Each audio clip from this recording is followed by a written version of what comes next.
Hello, this is Dr. Robert Guthrie. I'm glad to be back with you again for another one of our Sunday school lessons, which we're taping in lieu of in-person Sunday school at Jerome United Methodist Church here in Dublin, Ohio.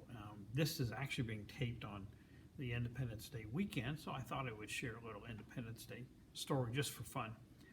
Several pastors ago in the Methodist system, there's a regular rotation of pastors every few years. And there was an exhibit of Dead Sea Scrolls from Jerusalem in the Philadelphia Art Museum. And so I said to the pastor at the time, you should go see him. He had never seen him.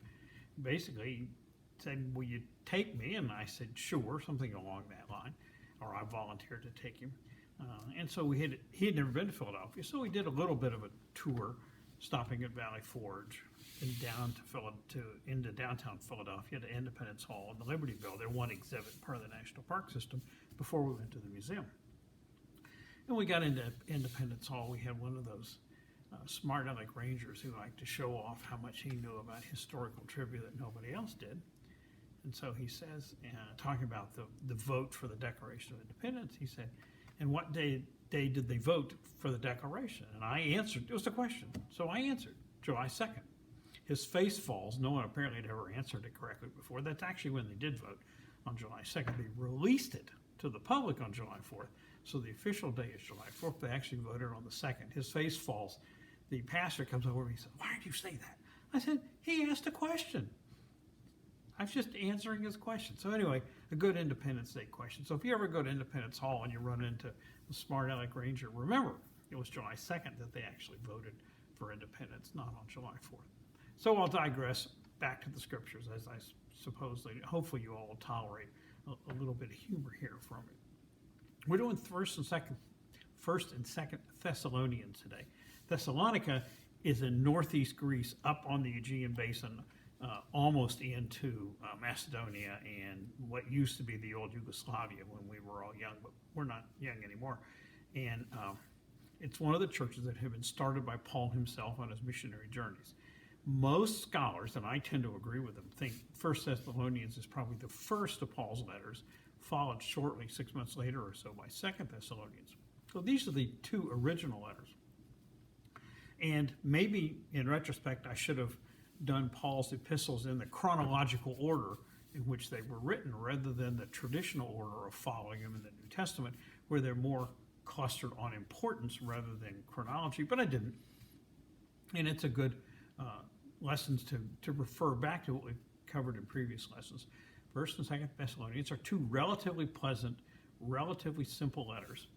They don't struggle with many of the issues that you see in the other letters. Paul had not yet begun to stress the salvation through faith and faith alone, as opposed to adherence to the old Mosaic law of circumcision and strict dietary and all that comes out in Galatians and Romans.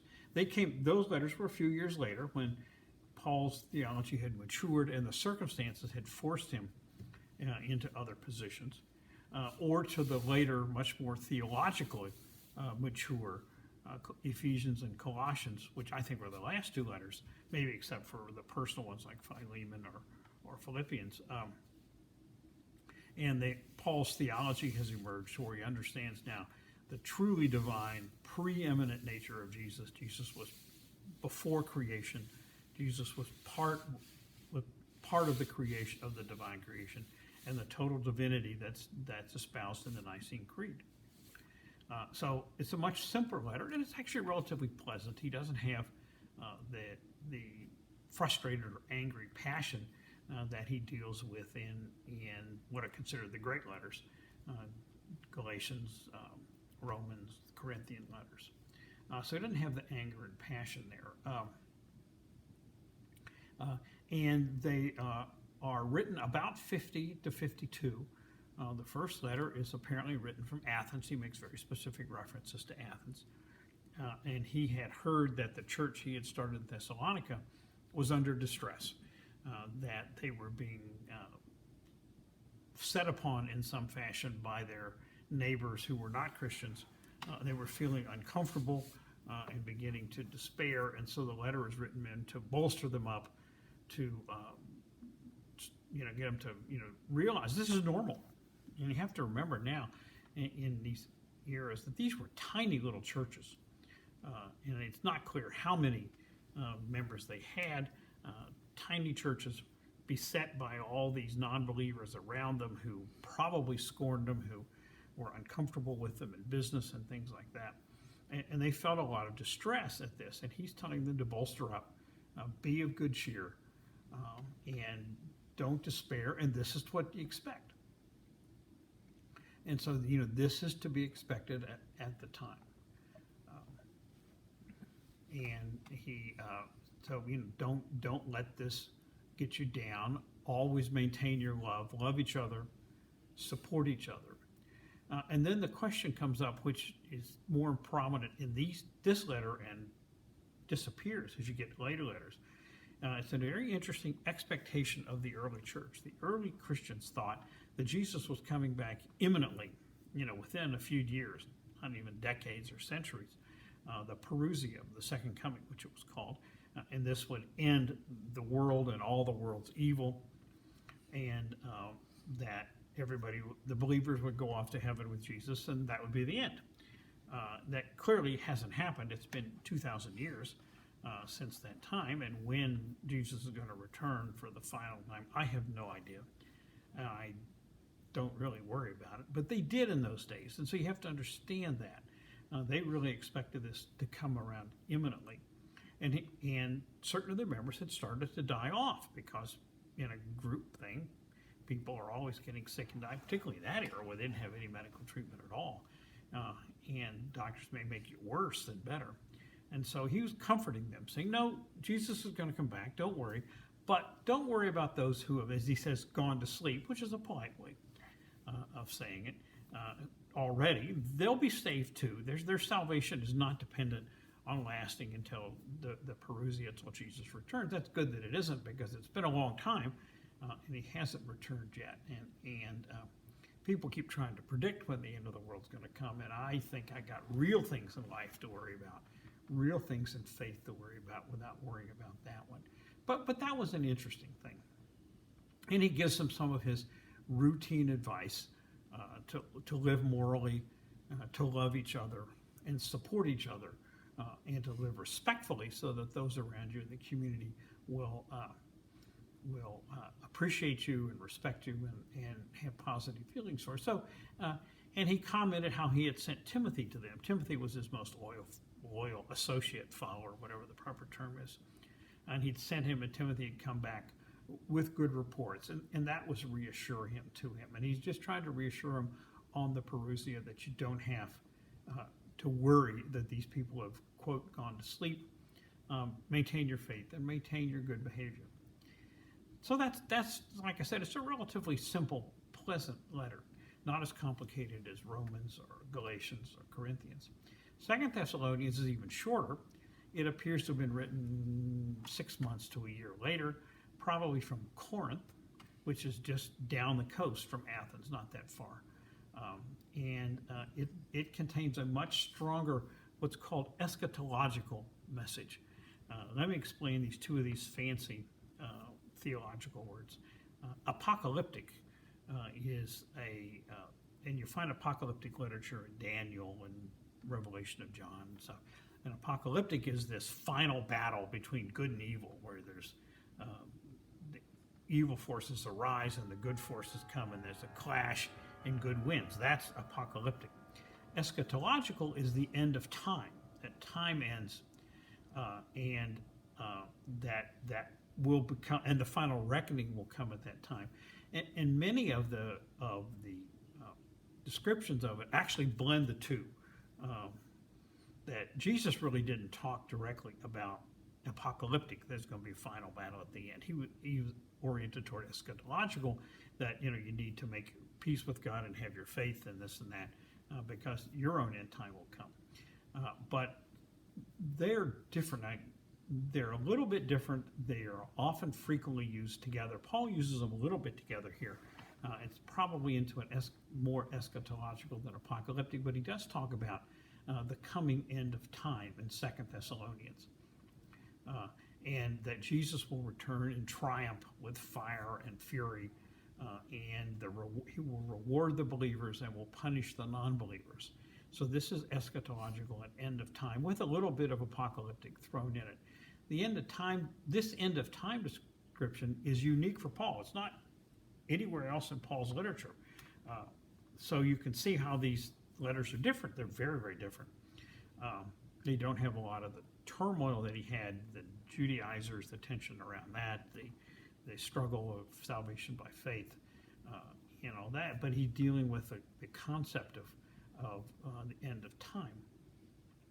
And in this eschatological issue, there's a great revolt, to use his words, which appears in the arrival of the, quote, wicked one, unquote.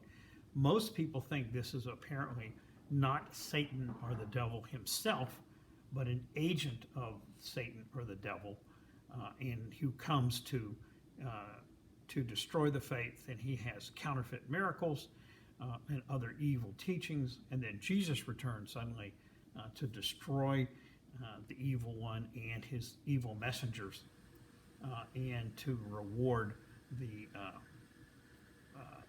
the followers of the true faith. So it's an interesting series of statements. That's really the way I put it, because it's unique. You don't find this in any other Paul's letters. You'll find it in traditional apocalyptic writings, both in the Old Testament and the New, Revelation being the most obvious. But it's unique in Paul's letter, and it doesn't show up anywhere else. And he's doesn't really have any of the other major issues that you'll see in the intermediate letters, what are the great letters, Galatians and Romans and all that, on the emphasis on salvation by faith alone. That's not in this letter, and you don't have the concern about the Judaizers who were coming around to tell people now that you're Christians, you got to be Jewish also, and you got to get circumcised, you got to obey the dietary laws and all these other restrictions. And it doesn't have the what I consider the much more theological maturity as Paul had a 15-year, 20-year period as a Christian evangelist to begin to ponder the mystery and the miracle of Jesus and his divinity and his ability to come to earth and take human form also. So it's a very interesting letter, and it's relatively limited in scope. Both of those letters, they really, we're going to cover them as if they're one. There's like about 7 chapters in both of them. And then he closes this with this traditional stresses on proper Christian behavior, no immoral behavior, particularly sexual immoral behavior, love and support each other, which is, of course, always easier said than done in churches. Then there's a unique commandment on indolent people. You don't see this anywhere else. Early in 1 Thessalonians, Paul had made the point, which he makes in several of his earlier letters, that he always supported himself. He and his followers always provided their own support. He was a tent maker, and it's not clear how he moved around and got support in various places, but he talks about always supporting himself, and that as a matter of conscience or pride or whatever, he and his followers always paid their own way. It's an interesting concept, which we don't do in modern churches. The pastors are not expected to support themselves. But it's an interesting thought. But in the latter part of 2 Thessalonians, he comments on a group, members of the Christian community, who are more than happy to partake of the shared resources of the Christian community. Remember, there was a significant bit of communal support in the Christian communities. They would support each other, they would eat meals in common and all that. And apparently there's been a group of non-working people who come to the community to mooch off of, which is the only word I could think of. And Paul's saying, no, you're not supposed to tolerate this. If they're not working for the community and providing support to the community, you are under no obligation to support them and let them mooch off. That's my word, not his. Of course, I forget what his word is, actually. So it's an interesting point that you don't find anywhere else. So these letters are pleasant, relatively brief, very different theologically, with concern about the eschatology, the end of time, they struggle at the end of time, which is a bit of the apocalyptic, with concern about the people in the community that aren't being sharing, with stressing about Paul's supporting himself. They're very interesting, and it makes a point which I think is very important. Well, you need to do what we're doing, which is read all of these epistles in their entirety, not parse them and chop them apart and tease them to understand this significant evolution. We're getting close to the end of Paul's letters, and you can see this early one with a relatively simple theology. Jesus is coming to save us, etc. And then in the middle of the time frame where you've got the great letters of Galatians and Romans and Corinthians, where the salvation by faith and faith alone emerges, which was when Martin Luther read that before the Reformation. It's what started Martin Luther on the road to the Reformation. And then as you get to the end of his career with Ephesians and Colossians, in my opinion, then you find a much deeper theological understanding of the mystery of the Messiah, of who Jesus was. He was fully divine and fully human, and came to earth to save us from ourselves. So it's a good history to take these in the historical perspective. And maybe I should have done them historically, and if I'm wrong, I'm sorry, but I just did them the traditional way to do it. So this is Dr. Guthrie, and we'll stop here. Thank you very much. Have a happy holiday weekend.